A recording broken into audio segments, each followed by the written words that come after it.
Thanksgiving at Isabel's house. Thanksgiving at my sister Isabel's place wasn't an invitation, it was an obligation.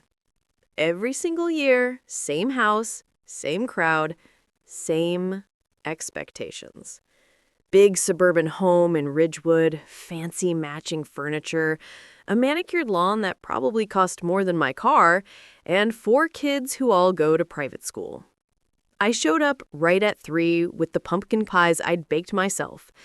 Isabel opened the door, wearing a designer dress, her hair done like she just walked out of a salon. "You're late," she said. I wasn't. I was right on time. "Put those in the kitchen.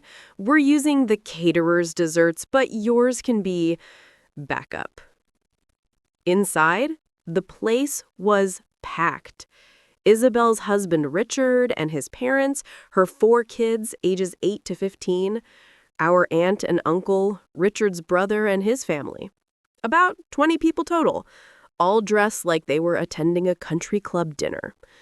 I had on slacks and a nice sweater, but judging by Richard's mother's face, apparently that wasn't good enough. "Oh, you're here," she said, flatly, like I'd just crashed the party. Isabel stood in the middle of the living room, directing everyone like some sort of general, telling her oldest daughter Leela where to place the wine glasses, instructing the caterers, checking the table settings with military precision. The dining table was a showpiece. Fine china I'd never seen before, crystal glasses, printed place cards in tiny silver holders.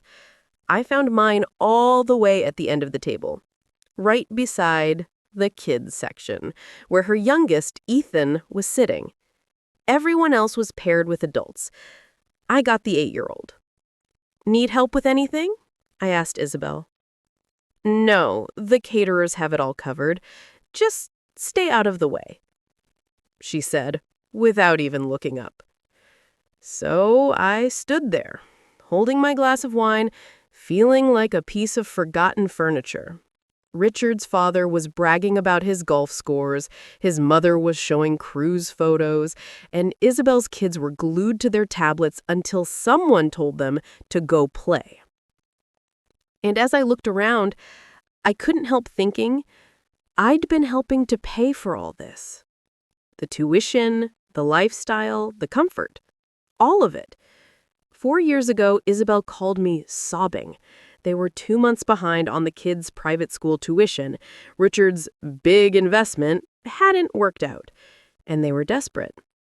"Crestwood Academy is threatening to expel them," she said. "How much do you need?" $18,000 per child, she said quietly. "That's $72,000 for the semester." I transferred the money that same day. Richard's bonus apparently never came because she called again. And again. Eventually, I just set up automatic payments. Full tuition for all 4 kids. $18,000 each. $72,000 a year. After that, Isabel never mentioned it again. Never even said thank you. It was like she decided the problem had magically disappeared, and I was invisible. Dinner time came. Everyone found their assigned seats. I took my place beside Ethan, who looked at the food like it had personally offended him. "I don't eat anything that's not chicken nuggets," he told me proudly. Isabel stood at the head of the table holding Richard's hand. "I'm so thankful for our beautiful family and for all we've worked for." Everyone murmured in agreement. Richard squeezed her hand like a proud husband. I just sat there, thinking, worked for? Really? The caterers served everything perfectly. The turkey, the sides, the fancy desserts. The conversation circled around the same topics: Richard's promotion, Leela's violin recital, their upcoming ski trip, and of course, Crestwood Academy's new science building. "The facilities are unbelievable," Richard's mother said. "You must be so proud." "We are. It's worth every sacrifice to give them the best." I said nothing. Then came the menus. Yes, Menus, printed in gold lettering. Isabel had turned Thanksgiving dinner into a restaurant. When the server handed me mine, Ethan snatched it first. "Aunt Caroline doesn't need one," he announced loudly. Isabel frowned. "Ethan, give your aunt the menu." "But you said," he looked at his mom confused, "you said maids eat in the kitchen. Aunt Caroline's like the help." The entire table went dead silent. Isabel's face froze. "Ethan, that's not—" "You did say that," he interrupted, looking for backup. "You said Aunt Caroline can't afford nice stuff, and that's why she looks like the help." The gold-printed menu hit my chest and fell into my lap. "She's like the maid, right, Mom? Maids eat in the kitchen," he said, matter-of-factly. Richard's mother nodded slowly. "Well, there are different levels in every family. Some people are workers, some people are achievers. It's just how life goes." Richard's father grunted in agreement. Our aunt looked uncomfortable. Our uncle stared down at his wine. Finally, Isabel spoke. "Caroline, Ethan shouldn't have thrown that, but, well, you've always been more comfortable with simpler things. Maybe you'd rather sit in the kitchen, less pressure for conversation." And then Leela, still scrolling on her phone, muttered, "Mom says you're basically poor." Isabel gave a weak, "Leela, don't." But it was too late. The twins, Noah and Sophie, chimed in too. "Yeah, you said Aunt Caroline's poor, and that's why she drives that old car." Every eye on that table was on me. Some embarrassed, some pitying, some silently agreeing. I folded my napkin, stood up, and said, "I'm leaving." "Caroline, don't be dramatic," Isabel said. "The kids just misunderstood." I didn't answer. I walked to the kitchen, picked up my pumpkin pies from the backup counter, and left through the side door. No one followed. From my car, I could see them through the dining room window, back to eating, back to chatting, like nothing had happened. I drove home to my small apartment, the one Isabel calls sad or a starter place. I've lived there 8 years. I could afford better. But I'd been paying $72,000 a year for someone else's kids to go to private school. I opened my laptop, logged into my bank account, found the automatic payments to Crestwood Academy, and canceled every single one. Then I sent an email to the school. "Please note, I will no longer be covering tuition for Leela, Sophie, Noah, or Ethan Morrison, effective immediately. Future payments are the parents' responsibility." I hit send and went to bed. The next morning, my phone wouldn't stop ringing. Isabel, over and over. At 8:30, I finally picked up a call from a number I didn't recognize. "Miss Walker, this is Patricia Chen from Crestwood Academy. I just wanted to confirm you've stopped payment for the Morrison children." "That's correct." "I see. The parents seemed unaware you were the one paying. They were very surprised." "I imagine they were." "She told you the allowance. $24,800 due for December and another $36,000 due in January. The parents have until December 10th, or else we'll have to discuss withdrawal." I thanked her and hung up. By 10 o'clock, Isabel was pounding on my door. I buzzed her in. She stormed in, furious. "What the hell did you do?"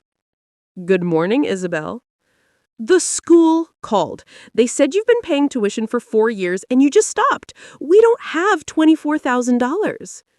"Then you'll need to find it," I said calmly. "Find it? Where? Richard's income barely covers the mortgage." "Then maybe it's time the kids went to public school." Her face went red. "Public school? Are you out of your mind? Leela's applying to colleges next year." "I didn't pull them out. I just stopped paying for a school you can't afford." "You've been paying this whole time and never told me?" You called crying 4 years ago. I helped. You never mentioned it again, so I stopped too. But to just cut it off without warning? You called me the help, Isabel. Your kids called me poor. Ethan threw a menu at me and said I belonged in the kitchen. That's a misunderstanding. No, that was your teaching. She opened her mouth, then stopped. You don't even make an effort, she said weakly. You show up in cheap clothes, stay quiet, while paying $72,000 a year for your children's education. She froze. How much? $18,000 each. 4 kids. That's $72,000 a year. I've paid over $288,000 since you first called. Her jaw dropped. $288,000? Exactly. She sank onto my couch, eyes wide. I thought Richard said he restructured his investments. The only investment was my bank account. She started to cry. Why didn't you tell me? You didn't want to know. It was easier to believe Richard fixed it. Caroline, I'm sorry. The kids didn't mean... They meant exactly what you taught them. We can't afford next month, she whispered. That's not my problem. They'll get kicked out. Then they'll go to public school, like most kids do. Please, I'll apologize. We'll all apologize. You can't fix this, Isabel. You can't undo 4 years of pretending. You can't unteach your kids that I'm beneath you. She stood up, shaking.